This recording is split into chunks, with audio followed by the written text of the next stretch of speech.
Welcome to Mama Mosey Tarot. No captions, no hashtags, no trending sounds. If you're seeing me, it may be for a reason. I hate doing these in one shuffle. If you're seeing me, it may be for a reason. By saying that means you allow my guides in your energy to catch a vibe. And if it doesn't sound like it's quite specifically for you, feel free to send it to a friend. And if it does resonate, I love hearing how. I fucking love it. Okay, so the woods. We've had this come out a lot lately. 313 might be significant. Upright, this is seeing things from a childlike perspective. Not the woods is a scary place, but the woods is a place of life and animals being able to live freely, right? But it came out in reverse, so it's like you can't see the good in it. You're just looking for the bad. So, you know, that sounds like something to change in and of itself. Looking for the bad, you do end up only seeing the bad. You can't really appreciate the niceties of the good, and you just fucking fight everything, don't you? So Alexei is a card of competition, about making things that are supposed to be a fun competition, a fun pastime, into something way too serious, where you're, like, throwing elbows and shit like that. So it feels like there is just, in the, I don't want to say rage, necessarily, but there's an aggression here. And Fate's dice came out and landed across both of those. And the Fate's dice is a card of leaving things up to fate and realizing that there are some things that you cannot change. And the more gracefully you can accept that, the easier things can get sometimes.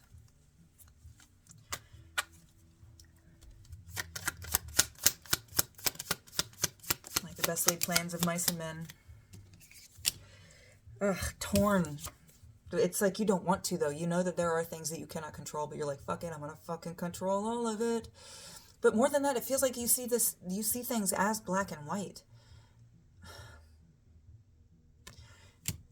And like you want to be happy, but there's a part of you that's like, there's no fucking point, because something's gonna come along and ruin it, fuck it up, and then I'm gonna have to be in a fight again.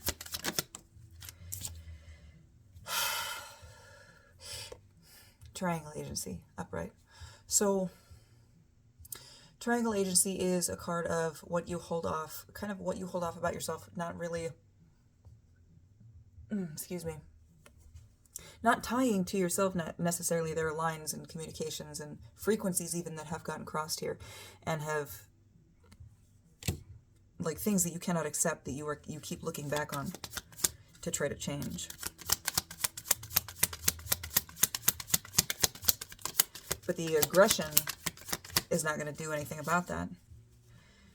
And with that torn card coming out, it's like it's saying that you have to decide between fate or getting yourself tangled up in what you try to make of life and reality when you try to control the reins that the universe has a full grasp on. And I don't mean to laugh because it feels like a very, very precarious situation. Jaw pain might be significant. This usually doesn't act up when I'm doing reads. Felt almost like dry socket. Ugh.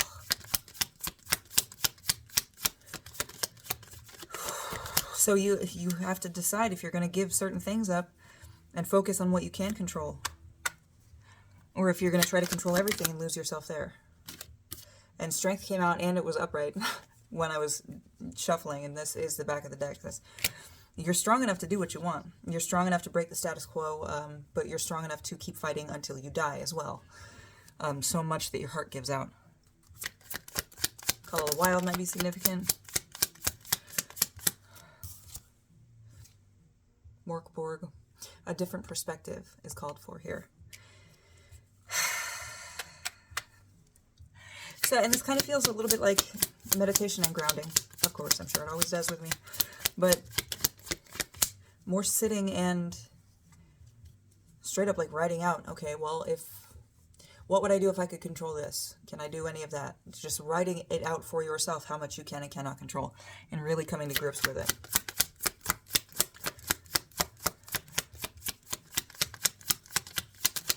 Okay, 14 might be significant.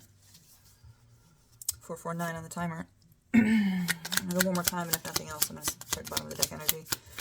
You need to make a decision, though. You need to make a decision to actively work to gain a higher perspective. And I've never noticed this in reverse, really, so I'm going to pause and look this up. Hold on. You have to stop seeing the world as completely transactional. I think that might be very, very significant in here. Because this in reverse, this hardly ever comes out in reverse. And even when it comes out upright, you do hear me talking about making sure that you're giving gifts and offerings sincerely and not just because you want to get this back. So the fact that this comes out in reverse feels very significant to me, and I can feel it in my gut. It's a very... It's like a nervous feeling, like when I'll explain it how it relates to me. Maybe this will help some of you. It's like a feeling when I know I've fucked up, when I realize it, and I feel that flash in my stomach, and then the floating all the way up, and then it gets in between my head, like, and my ears start to deafen a little bit. Almost like, I don't want to say it feels like you're afraid to see the world as anything but transactional. But whew, Laser Blaster came out, and I'm going to take the fact that I dropped it as significant as well. This Laser Blaster is a card of taking things seriously that shipped 611 on the timer. Taking things seriously, or not taking things seriously, taking things as a game, but could have very real repercussions in life. The fact that this looks like a weapon that could actually do damage, and people are taught to play with it and not taught the certain safety aspects and things that come with the real thing that these very, very closely resemble. It's like you're trying to play like everything's transactional because you've been hurt. So playing on that high level is the only thing that you can imagine.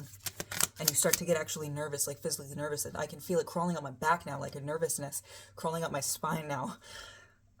Almost like a mix between when you get the chills and when you get the sweats under your arm, the nervous sweats under your arms.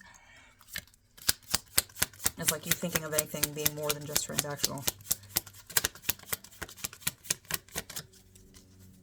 Has you nervous.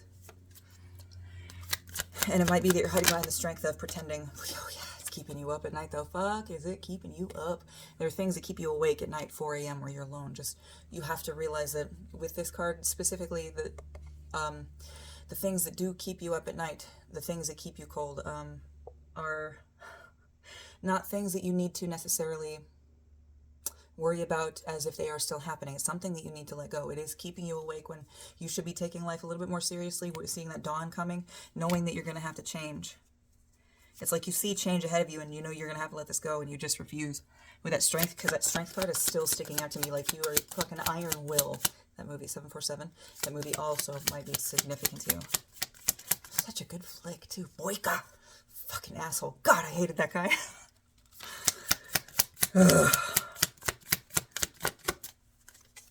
Don't be a dick just because you're scared. Everybody is scared of something. And if you want to say that, if you really want to get deep down into it, that anger comes from a place of fear. Contraband came out. There's a story here that you don't know. There are things here that you don't know. Contraband upright is acting or thinking that you have the whole story, but you do not. There are facts that are being withheld from you. In reverse, this feels like facts that you are never going to get, and facts that don't necessarily matter now. Things that you are hanging on to. Things that you should have let fall by the wayside at this point. But you're using it to block that perspective, to block feelings and appreciation and empathy for others. You have to open up your imagination. Now, the fact that imagination came out, it really feels like the arts are going to be the key to this for you, because it brings to mind this particular card array brings to mind, oh god, what is his name? Adam Driver, when he was doing that TED Talk, and he was talking about what he found in theater was a way of voicing things that him and his friends had experienced but did not have a way to put to say, to translate. Maybe watch that. That might be significant too. But imagination is the key here. You're going to have to really, really, really pay attention to your schedule. If that means working on more during the day so that you cannot keep yourself up at night, I would suggest that. If you are, because Knight's Pity came out in reverse, if you are being kept up at night, I would say just start journaling. Use your imagination then. If you find you cannot fall asleep, just start fucking doodling. Pick a random fucking podcast to listen to about something that interested you as a kid. Start doodling. Make the darkness useful. Heart. Make the darkness useful, get to the heart of the issue, but slowly. There are lots of pockets of bullshit you're going to have to get through and push past and not get lost in to get to the heart of this issue. But it is fucking worth it. Through one more time and check bottom of the deck energy. And I'm getting that feeling, that Adam Driver TED Talk. I would recommend that. Capture, ooh. Capture and, oh geez, we had the heart and tether. So capture with the heart is like, it's going to take you a minute to figure out what this thing is, especially because we had Heart, the City Beneath had just come out. This is holding on to something that doesn't need to necessarily be held on to, but there is action and movement in this, okay? Just make sure you're moving towards figuring out what the heart of the issue is. That's what this card represents, is the heart of the issue. But you also want to keep grounded. Friends are fantastic for that, okay? If you have certain guilts and things that you need to get off your chest. I'm even hearing confession for some of you. That might even help. But yeah, confession. What the fuck did I say? The apparatus was right here. Confession might even help for some of you if you are of that particular persuasion. But most of all, this is caring for yourself. This is the devil, but this is the devil of self-care. Not all things that are seen as bad are bad. You don't taking time for yourself to heal up here or here, wherever you are pained and out of balance is not selfish. It's healing you as long as you're doing the work and being serious with it, okay? Putting your all into it, not because you think it'll get you more, you think it'll teach you better how to hold yourself separate and away from everybody else. Actually do it because you deserve it. I hope this helped. Love you.